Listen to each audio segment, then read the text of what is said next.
আসসালামু আলাইকুম হিন্দু দাদাদের নমস্কার। একটি 3.5 ফিট বাই 7 ফিট দরজার পাল্লা, 1.5 ইঞ্চি দল, সলিড পাল্লা,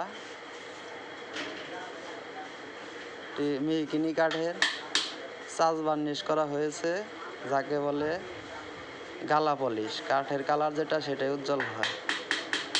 তো আমার এই ভিডিওগুলো যারা দেখেন তাদের অসংখ্য অসংখ্য ধন্যবাদ। আপনাদের এই চ্যানেলটি একটি সাবস্ক্রাইব করলে আরও নতুন নতুন ডিজাইনের ভিডিও দেখতে পাবেন।